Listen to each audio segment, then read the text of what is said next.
जुड़ रहे हैं। Lieutenant colonel retired Himanshi Singh जो कि सीनियर डिफेंस एक्सपर्ट हैं, वो इस वक्त साथ में हैं। सोहेल काजमी जी वरिष्ठ पत्रकार हैं, वो जम्मू कश्मीर से इस वक्त साथ में जुड़ रहे हैं। आप दोनों का बहुत बहुत स्वागत है। हालांकि चर्चा हमको इमरान पर करनी थी हिमांशी जी, लेकिन ये अटैक की जो खबर आई है इस पर मुझे लगता है कि बात करना बहुत जरूरी है, क्योंकि इनर रो पिछले कुछ वक्त से हम देख रहे हैं लगातार पाकिस्तान के फौजियों के लिए बीएलए और बीएलएफ बलूचिस्तान में काल बनते जा रहे हैं। फिर 9 पाकिस्तानी फौजी मार दिए हैं, इस मैसेज के साथ कि आगे भी यही हाल करेंगे।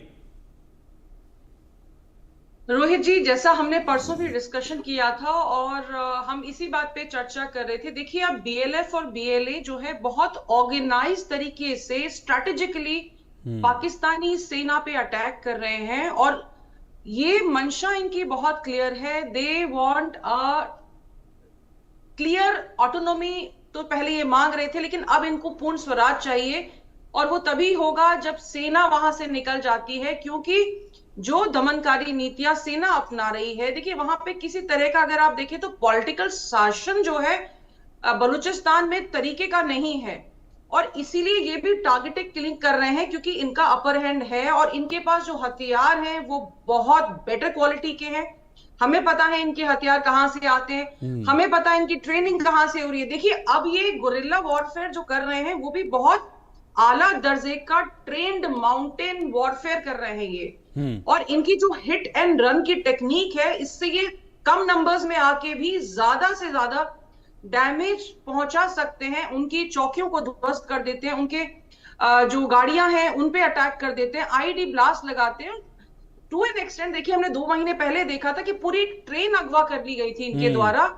बट ये जो है, फिर भी आप अगर देखेंगे तो सिर्फ और सिर्फ सेना या आईएसआई या फिर जो सेना को ये लोग जो इनके जासूस होते हैं, जो खबर पहुंचाते हैं, ये उन्हीं को मारते हैं। जनता से इनकी लड़ाई अभी तक नहीं है। और जिस तरीके से ये शहरों पे कब्जा कर रहे हैं, जिस हिसाब से जो इनके इंपॉर्टेंट हाईवेज हैं और जो सीपैक की जो रोड है उसको ये डिस्कनेक्ट करने की कोशिश बार बार करते हैं, तो अब ये बहुत ही ऑर्गेनाइज स्ट्रेटेजिकली और मिलिट्रीली एक तरीके से मैं कहूंगी बहुत हैवी ऑपरेशंस में आ गए हैं, जिसको रोक पाने में पाकिस्तानी सरकार के लिए, पाकिस्तानी जो भी सेना है उसके लिए ये बहुत लंबा सिरदर्द रहेगा और अब ये रुकने वाली लड़ाई नहीं है। बिल्कुल आप ठीक कह रहे हैं कि लड़ाई रुकने वाली नहीं है, क्योंकि ये ऐलान बीएलए और बीएलएफ की तरफ से कर दिया गया है कि अब हम रुकेंगे नहीं, बल्कि छोटे छोटे जो कोवर्ट ऑपरेशंस हैं वो इस तरीके से करेंगे, अटैक्स करेंगे। सोहेल काजमी जी, ये बलूचिस्तान में जो बलोच हैं वो भारी पड़ते हैं पाकिस्तानी फौज पर, उसके पीछे एक बड़ा रीज़न ये है कि यहाँ की डेमोग्राफी को बहुत अच्छा समझते हैं और बार बार पाकिस्तान की फौज की तरफ से हवाला भी यही दिया जाता है कि भाई ये डेमोग्राफी समझते हैं, डेमोग्राफी समझते हैं, इनको पता है कहाँ क्या है। अरे भाई, आप अगर आपकी फौज अगर यहाँ पर ठीक तरीके से काम करती तो आपको भी पता होता ना। ऐसा थोड़ी ना है कि डेमोग्राफी का हवाला देकर आप कहते रहेंगे कि हाँ भाई हम वहाँ पर हम पर अटैक्स हो रहे हैं और वहाँ पर हम पर इसलिए ये लोग हमको मारते हैं।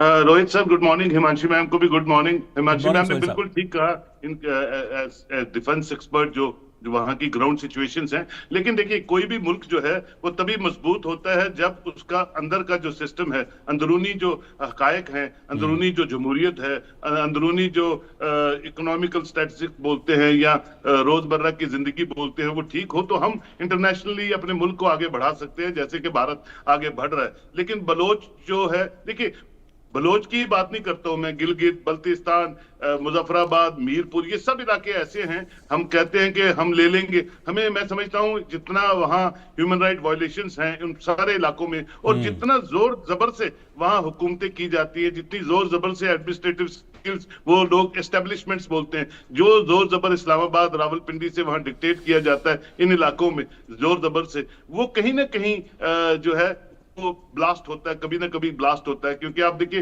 रोज पाकिस्तान एक अलग मुल्क बना, उनको पूरा हक है अपनी जिंदगी जीने का, अपने रोजमर्रा की जिंदगी को आगे बढ़ाने का। लेकिन जिस तरह का आईएसआई का दखल हमारे साथ तो है ही है, भारत के साथ, कश्मीर के साथ और बाकी, लेकिन पाकिस्तान के अंदर की जो कुछ इलाके हैं वहां इतना जोर जबर है, जो मैं समझता हूँ लोग रिवोल्ट करते हैं, लोग अपनी एस्टेब्लिशमेंट्स के खिलाफ बोलते हैं और ये रोकने की कोशिश करते हैं। लेकिन अब वक्त बदल चुका है और हर बच्चे से बुजुर्ग जो है सोशल मीडिया से जुड़ा है और ये सब चीजें जब एक्सप्लोड होती हैं तो बाहर आती हैं और चर्चा का विषय बनती है। मुझे लगता है एक तो इकोनॉमिकल रिसेशन, पॉलिटिकल रिसेशन और ऊपर से फिर इमरान खान की जो पार्टी है वो अपना जो पॉपुलैरिटी है वो बढ़ाती जा रही है, चाहे इमरान खान अंदर है, चाहे इमरान खान को पार्टी को आपने इलेक्शंस में फुल्ली सपोर्ट नहीं किया, उसको इलेक्शन नहीं लड़ने दिया, लेकिन एक ओवरऑल चेंज। और अब ईरान की वॉर के बाद तो पाकिस्तान बिल्कुल एक्सपोज हो चुका है पूरी दुनिया के आगे कि वो पैसे के लिए अमेरिका के साथ या किसी और ममालिक के साथ किसी हद तक जा सकता है,